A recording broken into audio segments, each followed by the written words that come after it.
just cook nutrient rich all the time. Like that's just what I do. So that's kind of what I'm talking about today. I'm not talking about like sneaking in this here and there. It's about like actually changing the way you cook. So it's not like, well, today I'm going to sneak in, you know, carrots into my son's eggs. It's no, like these are just how we have eggs. Are meal times a serious struggle? Does your child eat a limited number of foods? Does your child eliminate entire food groups? Are you tired of waiting for them to just grow out of it? Welcome to How to Unpicky Your Picky Eater, where you'll learn strategies to help your picky eater expand their palate. With Christine Marati-Yoder, a pediatric feeding specialist, speech pathologist, mom of a child with feeding issues, and author of Mealtime Mindset. Let's get started. Here's Christine. All right. Hi, everyone. Thanks so much for joining us. So this month we're talking about my favorite topic, which is nutrition, which, if you don't know me very well, it's been a passion of mine like long before I had a child, even before I really started to specialize in feeding. It was a hobby for me. I know, super fun hobby. But in my free time, I would watch documentaries, read books, take classes on nutrition. So I never became like a nutritionist. Like I don't have a degree in nutrition, but I have learned a ton, um, just by learning. I just found it very enjoyable. So this has always been a passion of mine. And when my son had feeding issues, and I was like, you know what, I feel like this is really like what I'm supposed to be doing. And it just like made sense. I was like, "Oh, I've always had an interest in nutrition. I've always loved food. I've always loved cooking food, learning about food, learning about how food is medicine."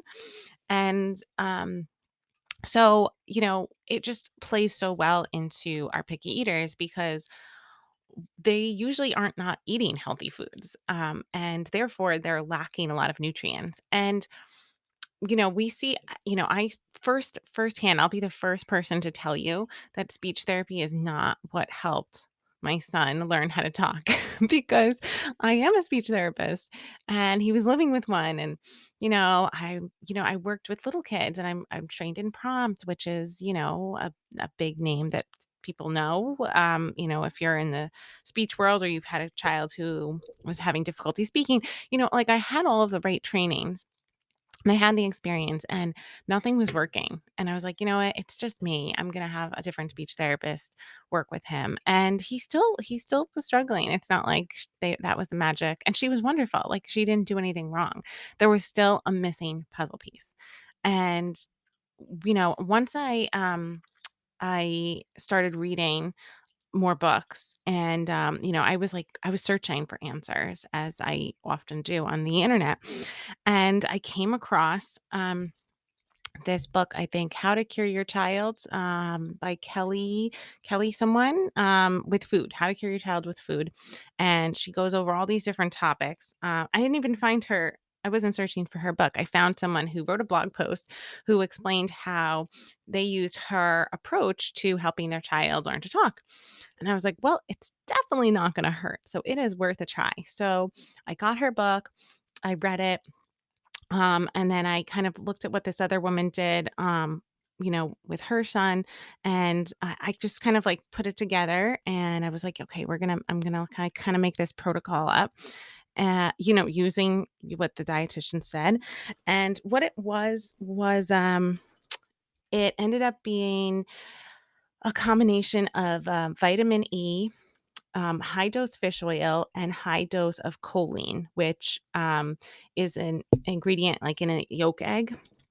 And basically, what they are, they're like brain fuel. And when I tell you, in a week, my son's but the babbling had increased, and I heard him say "mama" for the first time, and that was probably around 18 months old, maybe. Yeah, okay, and it was or after his second around his second birthday, actually, it was right before his second birthday that I started this protocol, And that's yes, okay, so no, it was not 18 months old, sorry. 18 months was when he started early intervention, which he absolutely hated when we first started. He had no regulation, he hated when they came, he would cry. It was a bit of a disaster until we started these supplements, to be honest. So in January, he's a February birthday, so at the end of January, we started these supplements, and I'm telling you, within a few weeks, he had several words. He was communicating much better than he was before. His therapist noticed he was more regulated. He transitioned better. Everything about him started to come together. And I'm not going to say that like the therapy didn't work, right? But I think he needed the nutrients to help him access the therapy, right? This was like, it just kind of like blew everything open for us. And it I just feel so, so, so passionate and strongly about nutrients and vitamins. And I just feel like really all of our kids are really missing these vitamins and nutrients. And even if your kid's a great eater, they still might be lacking these just because our soil in America is very depleted. We don't have very good soil because of all of the chemicals that they spray in the fields, because of all of the toxins, the pesticides. And it just kills a lot of the nutrients. So, to some degree, I feel like everybody needs a little bit of supplementation. But, I think that's something best explored. You can do very special, like we did blood tests, we did stool tests, um, and to find out like what we were deficient in. And that definitely helped.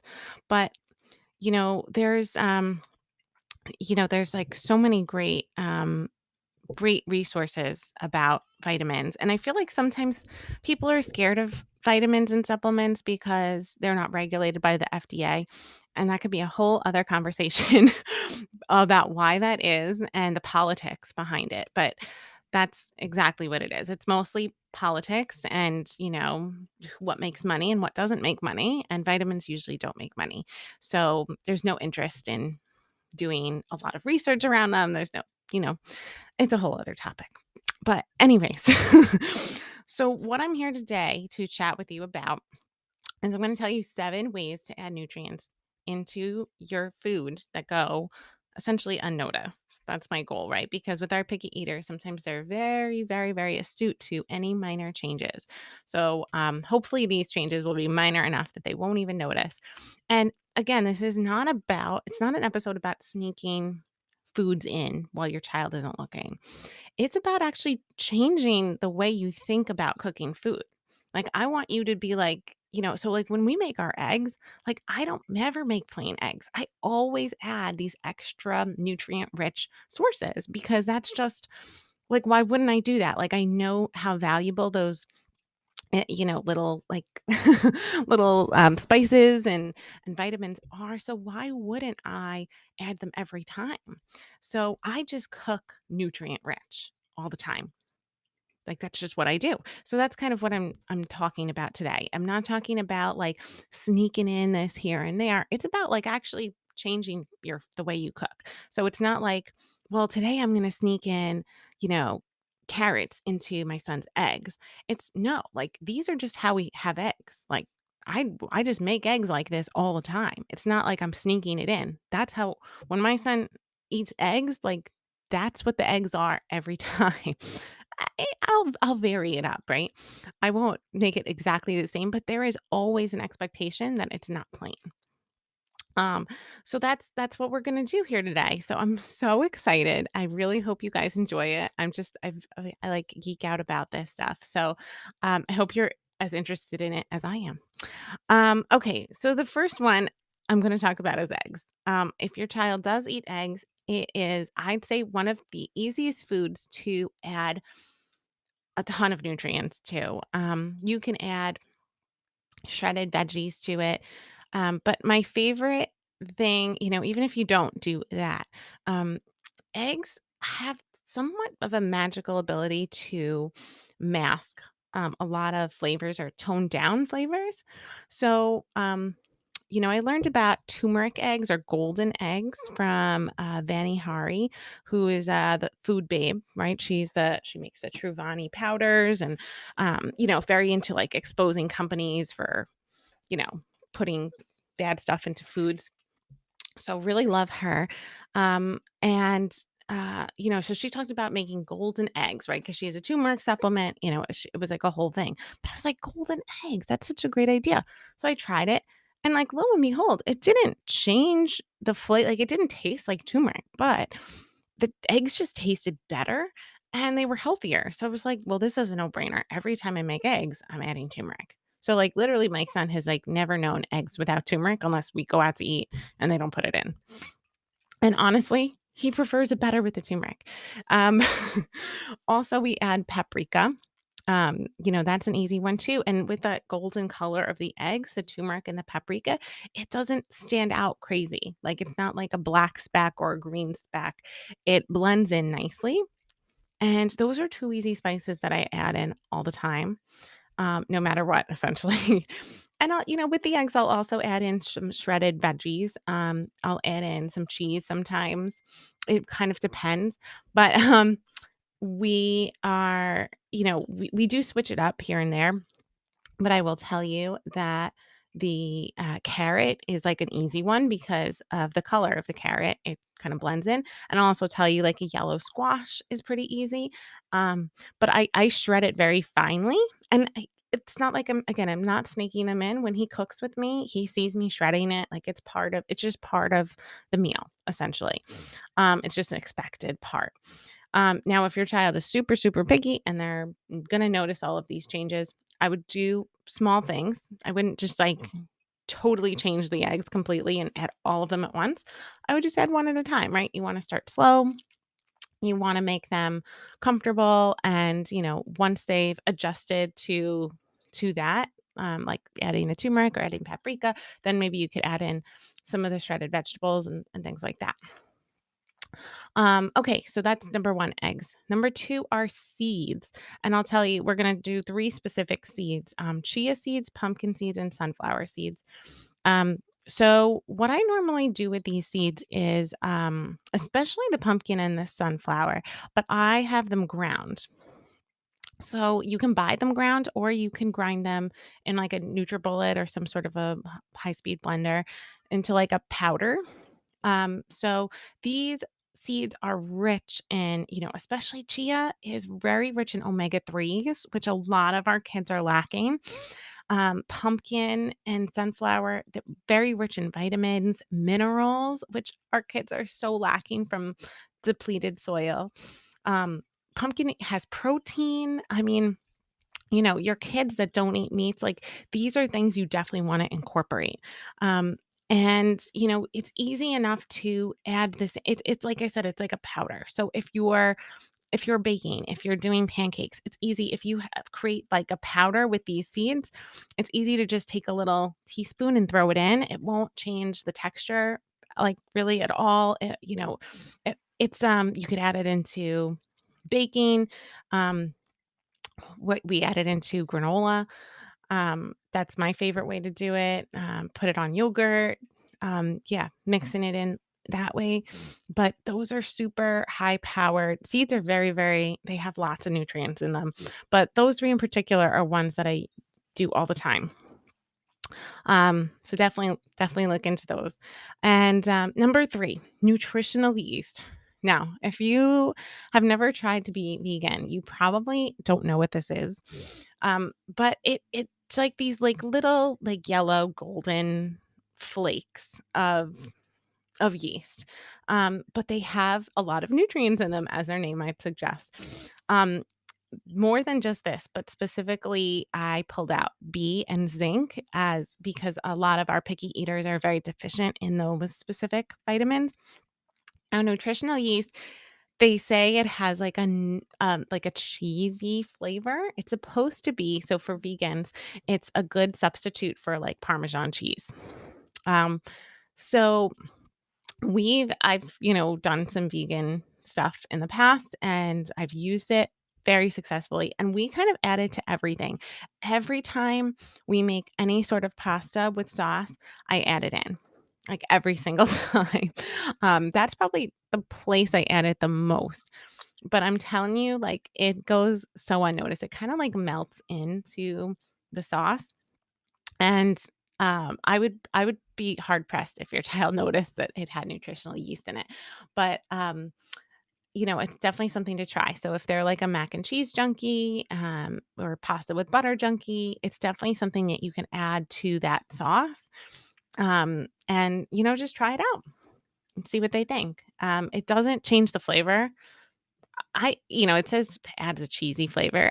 I don't know if it doesn't taste like cheese, that's for sure, but it definitely does not have an aversive flavor at all. Very, very, very mild. So that's a great one to add. Okay, number 4, cauliflower rice. Okay, so I rarely just have rice. If I have rice, it's mixed usually with quinoa and cauliflower rice. But sometimes I would say just have cauliflower rice. Um, it's very easy to mix in if you have like some sort of a bowl of rice. Some kids they just like plain rice, right? I wouldn't if they're very, very used to the white rice, the cauliflower rice, it will look a little different because 'cause they're smaller, like, almost like cubes of it, but, not even cubes, that's not a good word. It's very, very finely shredded, but it doesn't look exactly the same as a grain of rice, I should say. So, you might wanna add that in a little bit more sparingly, but then over time, maybe increasing it. Now, if your child is super young and doesn't know the difference, just that should be your like this kind of stuff should just be your norm. So they won't know the difference of like, oh, well, that's different rice than this rice. Like this is just what my meal looks like when mom tells me we're having rice, right? Um, so cauliflower has folate, it has vitamin C, vitamin K, so much more nutrient dense than rice is, like 100%. So definitely, think about incorporating this. And cauliflower in general is so easy to incorporate. It works so well in so many recipes, right? If you've never had cauliflower pizza, it's really good. Cauliflower pizza is usually like a cheese and cauliflower and egg, kind of like I think make mashed together. Um, don't quote me on that recipe. I've never made cauliflower pizza. I usually buy a pizza crust, or if we go out to eat, I'll order a cauliflower pizza. But it's a great way to get in a vegetable without it looking like a vegetable. Um, so we have tons of cauliflower in our house. I absolutely love it, and it's incorporated into as many meals as possible. Um, Definitely the pizza one, and definitely in with our rice. Okay, number 5. I talked about this a bit before, but shredded veggies. Now, don't think that you only could add it into eggs. Like you could also add it into pancakes. You could add it into dessert. You could add it into sauces. I remember when I first started dating my husband, he had a really limited diet and just like he just like grew up in an area where like they just didn't make a lot of different foods. They didn't cook with a lot of different vegetables and flavors and whatever. So I started adding shredded zucchini into our like tomato sauce. And he really liked it. And he knew that I was doing it, but it was like a small like step transition and it helped kind of get his palate used to zucchini. Like, okay, I'm okay with that flavor, zucchini. Um but so like zucchini, the yellow squash, it was like yellow, I think it's called like a winter squash. I don't know. There's like a green one that's zucchini, and then there's like a yellow one. And both of those shred up really, really easy. And the insides of them are like a very light, like the inside isn't even, it's like a yellowy color on the inside of both of them. So if you peel the skin off, it kind of blends in with like whatever you're making. Even if it's a white sauce, it would blend in really well. So we add those in all the time Now for pancakes, I usually do carrots. I usually don't do the squash, but you can. I've done squash purees. So like think those pouches. I actually like would put a pouch into the like a maybe a table or 2 tablespoons worth into the pancake mix. And then our pancakes were a little bit more orangey. But again, even if you did green powder, like in, like spinach powder or something into the pancakes, when you cook it, it turns brown pretty much like no matter what you do. I mean, it'll definitely look a little bit more green if you use like a spinach powder. But for the carrot, the squash, you know, um, it definitely ends up looking just like a regular pancake for the most part. You could also add them into desserts. So if I do a box brownie mix, which is the only way I can make brownies, I've tried so many times and I'm just not a baker. Um, but I'll just grate in a bunch of zucchini. You could do avocado, but I really have a hard time handing over my avocado to a dessert when I just love guacamole so much. But you can do avocado too. So I would just grate, add in a bunch, mix it in, and when it bakes, you cannot even tell that there is zucchini in it, and it tastes totally fine. It tastes like no one would ever know, but I know it's in there, and it's healthier. Like, why wouldn't I add that in? Um, so yeah, shredded veggies, you can add them to desserts, eggs, sauces, pancakes, lots and lots and lots of options there. Um, Number 6, oils. So a lot of people think that cooking with olive oil is a healthy thing to do, which it would be if there wasn't so many fake olive oils out there that actually sneak in soybean oil and GMO oils and um oils that like they just shouldn't be in there. So they're not really pure extra virgin olive oil. And like if you Google this, there's like a ton of information about it, but there's like a lot of fraud around olive oils. They're like marketing it as like pure extra virgin, and it actually is like this mix of other oils. So you think you're being healthy and you're not. So I have actually just switched, unless I like get it at like a very special Italian store and like it's probably going to be like an expensive bottle to be honest.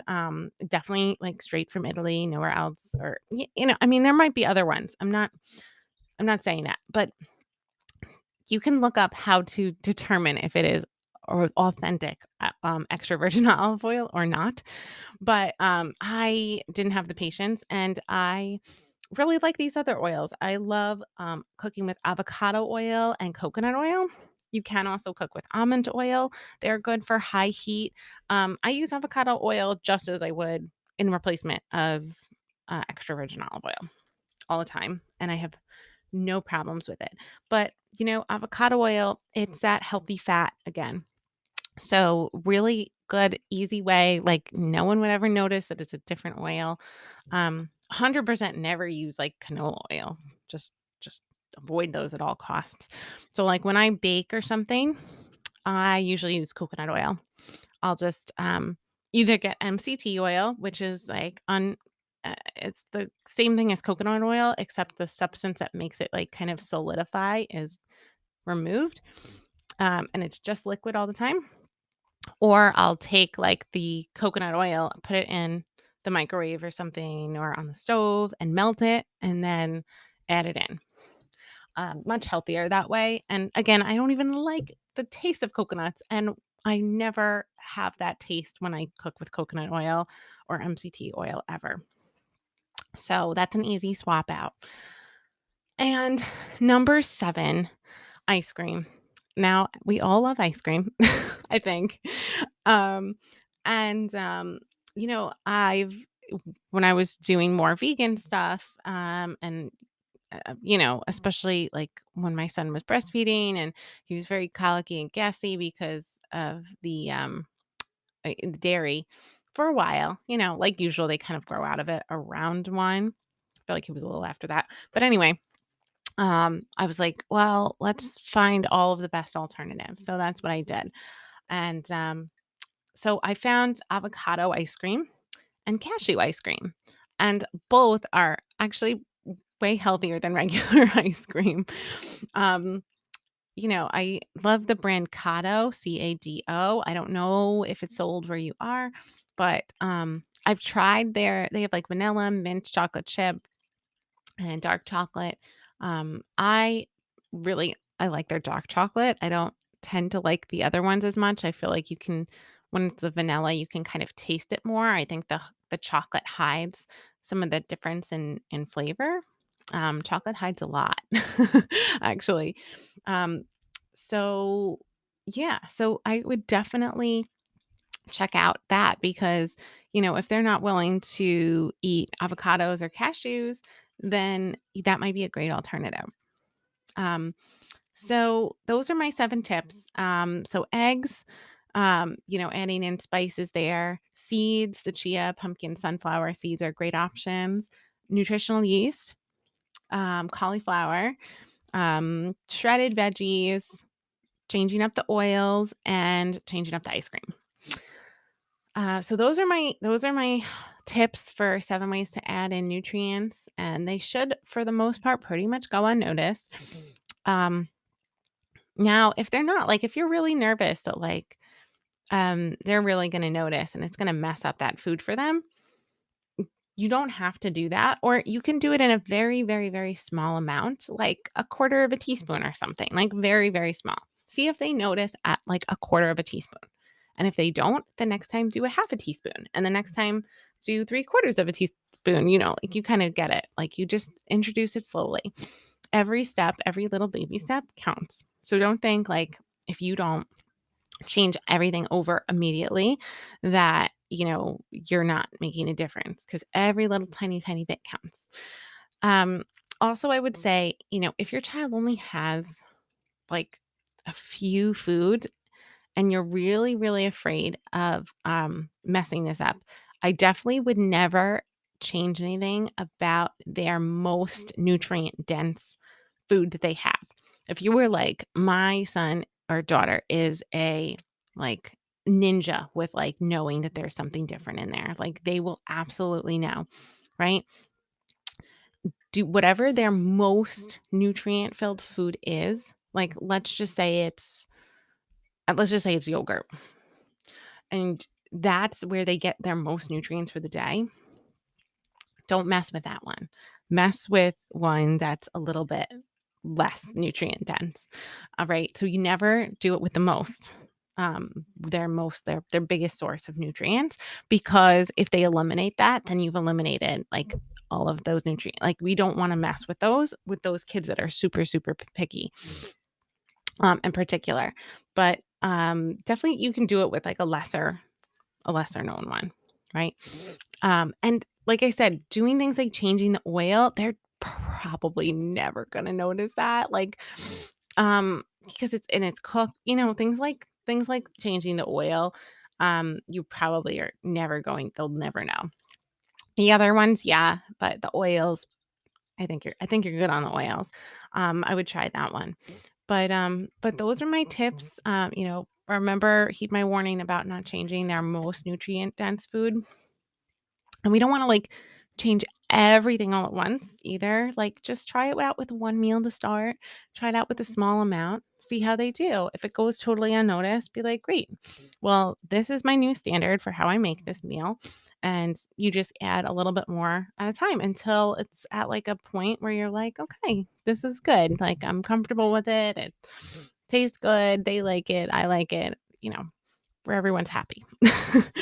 Um Now, if you want to go deeper with this and learn more, I'm actually in the process of creating another course that I'll probably put it up for pre-register at a discount, um, about, how to make your child's food more nutrient dense, that goes into the macro and the micronutrients and just like kind of covers this in more detail. But it's not out yet. You can do, one-to-one coaching with me we could talk about increasing nutrient density of the foods that your child already has. And of course, we have free resources like the podcast. You could listen to more episodes, and our Instagram page. I have parent nutrition hacks on there pretty much every week. So definitely check us out at Foodology Feeding on Instagram and Facebook. You'll be able to see those nutrient hacks there. But thanks so much for listening. Please rate, review, and subscribe. It really, really helps us out. And I hope you guys have a great day filled with lots of new nutrients in your food. All right. Have a great day. Bye. Thank you for listening to How to Unpicky Your Picky Eater. To learn more about achieving your child's feeding goals, check out Christine's website at foodologyfeeding.com. And be sure to tune in next time to How to Unpicky Your Picky Eater.